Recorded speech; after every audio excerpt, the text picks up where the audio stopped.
Shadab Law Classes in association with Dynamic Augments. Hello everyone. आज जो मैं आप लोगों के साथ डिस्कस करने आया हूँ बेसिकली वो ये डिस्कस करने आया हूँ जो एक हर स्टूडेंट हर जुडिशियल एस्पिरेंट का मेरे से काफी बार क्वेश्चन भी रहता है कि सर बेयर एक्ट को कैसे अप्रोच करें, कैसे सेक्शंस को याद करें, किस तरीके से सेक्शंस को हम पढ़ें कि हमें याद हो जाए, कैसे बेयर एक्ट का इंटरप्रिटेशन निकालें कि हमें यही समझ नहीं आता कौन सी चीज को लिटरल इंटरप्रिटेशन मत सीधी सीधी बात लिखी है, कौन सी चीज को हमें लिबरल इंटरप्रिटेशन देना है, क्या हमें समझना है कि बेयर एक्ट कहना क्या चाह रहा है। तो आज मैं आप लोगों के साथ इसी पे एक छोटी सी एक वीडियो के थ्रू आपसे डिस्कस करना चाहूंगा कि बेयर एक्ट को पढ़ना कैसे। सबसे पहले जो मैं अप्लाई करता हूं सेक्शंस को याद करने के लिए वो आपको एक हैक बताता हूं। आप क्या करिए, सिंपल सी चीज है कि आप ना जितने भी हमारे बेयर एक्ट्स हैं, जितने भी हमारे बेयर एक्ट्स हैं, जितने भी हमारे बेयर एक्ट्स हैं उनका क्या करिए, सबसे पहले आप एक पीडीएफ फॉर्म में उनका इंडेक्स, जो इंडेक्स वाला पार्ट होता है 3-4 पेज का रहता है, 3-4 पेज का इंडेक्स वाला पार्ट आप उसे प्रिंट आउट निकलवा लीजिए। नॉर्मल सा मार्केट में जाएंगे आप निकलवा लीजिए, या आपके घर पे प्रिंटर है तो निकलवा लीजिए। उसके बाद आपने क्या करना है, जैसे ही आपने बैरेक्ट का प्रिंट आउट, बैरेक्ट के इंडेक्स का प्रिंट आउट निकलवा लिया, अब आप क्या करिए, आप अपने बैरेक्ट को वन बाय वन पढ़ना शुरू करिए। देखिए एकदम से नहीं होता कि मैं आपको कोई ऐसा हैक बता दूं कि नहीं कि आप चुटकी बजाएं और बैरेक्ट याद हो जाए, नहीं। पहले आपको 3-4 बार बैरेक्ट को पढ़ना पड़ेगा, ध्यान से फोकस होके 3-4 बार बैरेक्ट को आप पढ़िए, फिर अपना बैरेक्ट आपको बनाना है। ठीक है, जितने भी जुडिशियल एस्पिरेंट्स हैं या जितने भी सेमेस्टर स्टूडेंट्स हैं, जितने भी लॉ पढ़ने वाले स्टूडेंट्स हैं, सबसे पहले ये तरीका अपनाइए आप। बहुत इजी तरीका है, मैं आपको सच बता रहा हूं, बहुत हेल्प करेगा आपकी। ठीक है, 3 से 4 बार बैरेक्ट को आपने पढ़ लिया और आपने समझ लिया, आपने आइडेंटिफाई कर लिया कि आपने अच्छे तरीके से पढ़ लिया, समझ लिया कि अब इसके अंदर ये चीजें रेलेवेंट। आपने इंडेक्स निकाल लिया, अब इंडेक्स के अंदर आप क्या करिए, इंडेक्स निकालने के बाद जब आप पे इंडेक्स है, मान के चलिए सेक्शन 1 शॉर्ट टाइटल, सेक्शन 2, आप यही लिख लीजिए पेन से छोटे फॉर्म में। उसी 4-5 पेज के अंदर आपका इंपॉर्टेंट तैयार हो जाएगा। जुडिशरी एस्पिरेंट्स के लिए मैं एक चीज और बताना चाहूंगा, जैसे मैं ओपी त्रिपाठी करके एक बुक है, या सिंगल्स की बुक से एमसीक्यूज वगैरह लगाते हैं बच्चे। ठीक है, तो आप क्या करिए, आप ना एमसीक्यूज वगैरह जब डायरेक्ट के लगा रहे हैं 2-3 बार पढ़ने के बाद, तो आपको समझ में आ जाएगा कि क्या चीज वो बार बार पूछ रहे हैं। तो आप आइडेंटिफाई कर लीजिए सेक्शन में, और इंडेक्स में ही आप क्या करिए, वही लिख दीजिए बराबर में कि ये चीज है, ये चीज है। क्योंकि कल को जब आप पेपर्स देने जाते हैं बाहर कहीं, मान के चलिए कि मैं अगर यूपी का हूं, तो अगर मुझे दिल्ली जाना है पेपर देने, या छत्तीसगढ़ जाना है पेपर देने, या कहीं भी XYZ किसी भी जगह जाना है मुझे पेपर देने, तो मैं पूरे पूरे बैरेक्ट को लेके नहीं जाऊंगा, बट मैं एक फाइल, एक कंसोलिडेटेड फाइल तैयार रखूंगा, जिसके अंदर बैरेक्ट की कंसोलिडेटेड अपनी एक तैयार रखूंगा इंडेक्स की, जिसके अंदर मुझे ये भी पता है हर सेक्शन का इंपॉर्टेंट को क्या है, हर सेक्शन का इंपॉर्टेंट। ठीक है, ये तो हो गया आपके बैरेक्ट की इंपॉर्टेंट। फिर आपको सेक्शंस कैसे याद करने हैं। ठीक है, सेक्शंस याद करने का एक मैं तरीका बताता हूं, वो भी इंडेक्स के थ्रू ही होगा। आप ऐसा नहीं कर सकते, अगर आप रटने लगेंगे सेक्शन बिल्कुल आपके माइंड से स्किप होते चले जाएंगे। आप सबसे पहले क्या करिए, पूरे बैरेक्ट को तसल्ली से पढ़िए। और मैं तो हमेशा एक अप्रोच अपनाता था कि मुझे ये शॉर्ट टर्म चीजें पसंद नहीं आती, कि शॉर्ट हैक्स और ये सब। पहले आप क्या करिए, ध्यान से बैरेक्ट को पढ़िए, मेंस के लिए पढ़िए सारी चीजें। ठीक है, जब आपके कॉन्सेप्ट पता होंगे, अब मुझे डाइंग डिक्लेरेशन है या डिस्कवरी स्टेटमेंट है या कोई भी है, तो पुराने सारी की सारी चीजें आपको याद रहेंगी।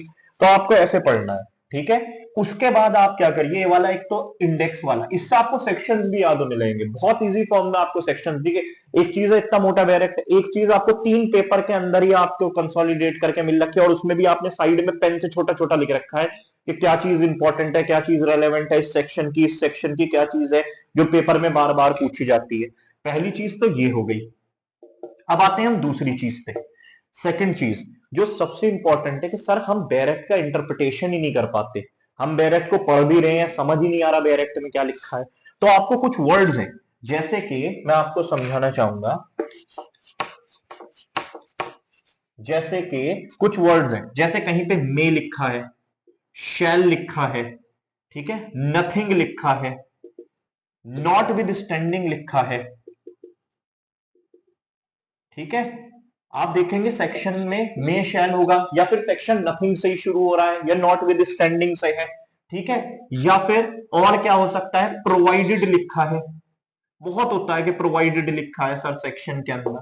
ठीक है, मे लिखा है, शैल लिखा है, नथिंग लिखा है, नॉट विद स्टैंडिंग लिखा है, प्रोवाइडेड लिखा है। और एक चीज और मैं आपको इस ये समझाने से पहले एक चीज और समझाता हूं। जब भी आप कोई सा भी बैरक खोलें, जैसे मेरे पास ये बैरक है, ठीक है, ये बैरक है, चलिए ये कौन सा बैरक है मेरे पास, ये मेरे पास बैरक है भारतीय नागरिक सुरक्षा संहिता, ठीक है। अब इसके अंदर आपको दिख रहा होगा an act to consolidate an amend, पहले पेज शॉर्ट टाइटल से ऊपर ही लिख रखा है, प्रियम्बल होता है किसी भी उसका, an act to consolidate and amend the law relating to criminal procedure. इसका क्या मतलब है ये देख लीजिए एक बार और, the an act to consolidate ऊपर ही लिखा है। अब याद रखिए सिंपल सी चीज, जहां पे वर्ड किसी भी प्रियम्बल में कंसोलिडेट लिखा है, अगर वर्ड कंसोलिडेट लिखा है तो इसका मतलब ये है ये एक्ट अपने आप में पूरा है, ये कोड, इसे कहीं और से आपको पढ़ने की जरूरत नहीं है कि ये पूरा हुआ। अब कोई भी चीज अगर पूरी होती है तो उसे हम कहते हैं एग्जॉस्टिव। एग्जॉस्टिव का मतलब यह है कि क्रिमिनल का प्रोसीजर आपको केवल बीएनएसएस से ही पढ़ना है, इसके अलावा कोई और डायरेक्ट कोई और बुक नहीं बनी, आपको यहीं से ही पढ़ना है पूरा क्रिमिनल का प्रोसीजर। बात समझ में आ गई। अब अगर कंसोलिडेट वर्ड नहीं है, कंसोलिडेट वर्ड नहीं है तो इसका मतलब वो है नॉन एग्जॉस्टिव, नॉन एग्जॉस्टिव, ठीक है। बहुत सारे हैं जिनमें कंसोलिडेट वर्ड नहीं है, कॉन्ट्रैक्ट एक्ट देख लीजिएगा, टीपीए देख लीजिएगा, ठीक है, क्योंकि उन्हें दूसरे एक्ट्स के साथ भी पढ़ना पड़ेगा, वो अपने आप में पूरा नहीं है, वो अपने आप में पूरा नहीं है। तो इसीलिए अब जैसे सीपीसी पढ़ते हैं वहां कंसोलिडेट वर्ड होगा, इसका मतलब किसी भी सिविल, जितने भी सिविल लॉज हैं उनके लिए एक ही सिविल प्रोसीजर की बुक बनाई, एक ही सिविल प्रोसीजर का कोड बना रखा है सीपीसी, इसीलिए कंसोलिडेट वर्ड यूज है। तो जिसमें भी कंसोलिडेट वर्ड यूज होगा, ये पहला हैक हमने समझ लिया, इसका मतलब वो एग्जॉस्टिव है, और कंसोलिडेट वर्ड नहीं यूज है तो इसका मतलब वो नॉन एग्जॉस्टिव है कि पूरा नहीं है, वो अपने आप में उसे और एक्ट्स के साथ पढ़ना है कंबाइन। पहली चीज हमने ये इंटरप्रिटेशन समझ ली।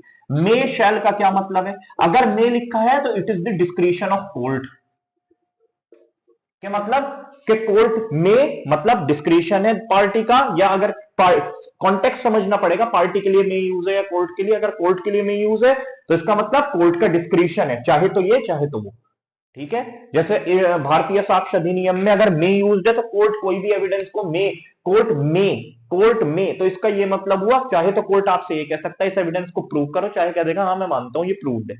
शैल का क्या मतलब है, शैल का मतलब होता है मैंडेटरी, मैंडेटरी, ठीक है। जैसे सिविल प्रोसीजर कोड के अंदर, सिविल प्रोसीजर कोड के अंदर सेक्शन नंबर 10 ले लीजिएगा, the court shall not proceed, लिखा है या नहीं, ठीक है, the court shall not proceed, इसका मतलब शैल का मतलब it is mandatory for a court के उसे मानना पड़ेगी ये चीज। बात समझ में आ रही। सेक्शन नंबर 11 रेस जुडिकाटा, अभी तो रेस सब जुडिस का एग्जांपल दिया, the court shall not try, तो ट्रायल नहीं चलाओगे, कोर्ट के लिए आदेश है बिल्कुल क्लियर कि क्या ट्रायल नहीं चलाएंगे, the court shall not trial, तो ये होता है मैंडेटरी, कोर्ट को मानना ही मानना। कॉन्टेक्स्ट देख लीजिएगा आप किसके लिए भी है, मैंडेटरी, में यूज हुआ, डिस्क्रिशन में शैल यूज, नथिंग और नॉट विद स्टैंडिंग, नथिंग और नॉट विद स्टैंडिंग में क्लियर सा है, नॉट विद स्टैंडिंग जहां यूज है इसका मतलब कॉन्फ्लिक्ट है आपस में, नॉट विद स्टैंडिंग का मतलब ये होता है कि कुछ भी पीछे लिखा है मैं उसे नहीं मानता, जैसे 528 हो गया, 528 बीएनएसएस का इनहेरेंट पावर्स 151, ठीक है, 151 of CPC not with standing से शुरू है, ठीक है। इसका सिंपल सा मतलब ये है कि भाई साहब पीछे कुछ भी लिखा हो बैरक के अंदर, मगर जो मैं कह रहा हूं वो ही सच है, ठीक है। तो there is a conflict between the provisions, ठीक है, नॉट विद स्टैंडिंग, नथिंग, ये सारी चीजें 151 में तो खैर अभी मैंने गलत बोल दिया, नथिंग ही यूज्ड है, तो नॉट विद स्टैंडिंग कोई से भी प्रोविजंस आप ले लीजिए, नथिंग नॉट विद स्टैंडिंग जितने भी हैं, जैसे 151 में नथिंग यूज्ड है, ऐसे ही 528 में भी नथिंग यूज्ड है, ठीक है।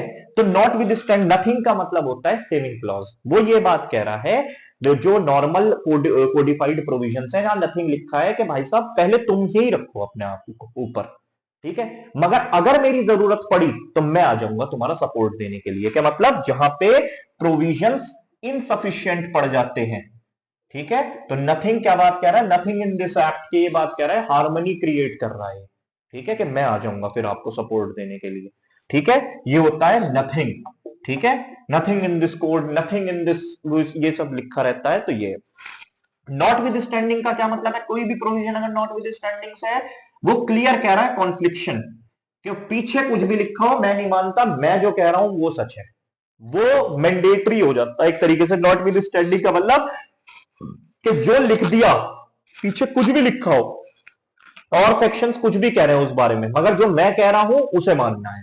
ठीक है, ये नॉट विद स्टैंडिंग हो गया। अब आ गया प्रोवाइडेड। प्रोवाइडेड का सिंपल सा क्या है, प्रोवाइडेड क्या बात कहता है, ये एक एक्सेप्शन की तरह है और इसे आपको, जैसे मैंने आपको कहा, एक देखिए दो तरीके की इंटरप्रिटेशन होती है, एक होती है लिटरल इंटरप्रिटेशन, एक होती है लिबरल इंटरप्रिटेशन।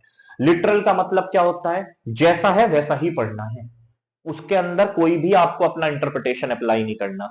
और लिबरल इंटरप्रिटेशन क्या होती है कि जिसके अंदर आप पर्पस देखो कि क्या कहना क्या चाह रहा है। ठीक है, वो चीज क्या कहना क्या चाह रहा है। अब जैसे हमने आर्टिकल नंबर 14 है, राइट टू इक्वालिटी, ठीक है, तो हम उसकी क्या लिटरल इंटरप्रिटेशन करते हैं, लिबरल करते हैं, हमेशा लिबरल करते हैं। ठीक है, इक्वालिटी बिफोर लॉ से हम क्या खाली इक्वालिटी बिफोर लॉ, ये तो कोई बात ही नहीं हुई, खाली ये पर इक्वालिटी बिफोर लॉ नहीं, उसका इंटरप्रिटेशन करते हैं। इसका मतलब इक्वालिटी बिफोर लॉ का रूल ऑफ लॉ, ठीक है, नो डिस्क्रिमिनेशन और रीजनेबल क्लासिफिकेशन, ये हमने इंटरप्रिटेशन करा। मगर जब लिबरल इंटरप्रिटेशन की बात आती है, ठीक है, ये वाला हो गया। लिटरल इंटरप्रिटेशन क्या होता है, जैसा है वैसा ही पढ़ना है, अपना कुछ भी नहीं लगाना उसके अंदर। तो लिटरल इंटरप्रिटेशन होता है प्रोवाइडेड वाले, प्रोवाइडेड के अंदर आपको अपना इंटरप्रिटेशन कुछ नहीं देना, वहां ऑलरेडी उन्होंने सफिशिएंटली लिख दिया है, जैसा है वैसा ही पढ़ना है, अपना दिमाग नहीं लगाना। तो ये होता है literal interpretation, literal, LITERAL, literal interpretation. Liberal interpretation वो होता है जो मैंने आर्टिकल 14 वाला बताया। Article number 21, right to life and personal liberty, no person shall be denied as to his right to life and personal liberty except procedure established by. लाइनों से थोड़ी ना होगा, उसका इंटरप्रिटेशन करना पड़ेगा। ठीक है, कोर्ट ने कितना इंटरप्रिटेशन किया उसका, कितने सारी राइट्स हमारे पास आएंगे, right to livelihood, right to ये, राइट टू वो, राइट टू लाइफ में ही कवर होंगे, तो हमने इंटरप्रिटेशन करा उसका। ठीक है, लिटरल के अंदर जहां ये प्रोवाइडेड इस्तेमाल है, इसका मतलब जैसा है वैसा ही पढ़ना है, अपना कोई इंटरप्रिटेशन नहीं देना उसके अंदर। ठीक है, आई होप कुछ आपको हैक्स वगैरह समझ में आए होंगे बैरेक्स पढ़ने के। ठीक है, ये बहुत इजी हैक्स हैं, बाकी आप अपना भी ट्राई करिए कि जिस तरीके से आप पढ़ सकते हैं। ठीक है, कन्फाइन मत कीजिए कि मैंने ऐसा कह दिया तो यही करना है, बट ये भी एक तरीका है बैरेक्ट को पढ़ने का, बैरेक्ट को समझने का। कुछ चीजों के मैंने आपको मतलब भी समझाए कि कैसे कैसे है, ये भी आप करिए, रटिए मत, बस किसी भी चीज को रटने की कोशिश मत करिए। अगर आप रटेंगे तो कुछ नहीं समझ पाएंगे, चाहे मैं बता दूं चाहे कुछ कोई भी बता दे।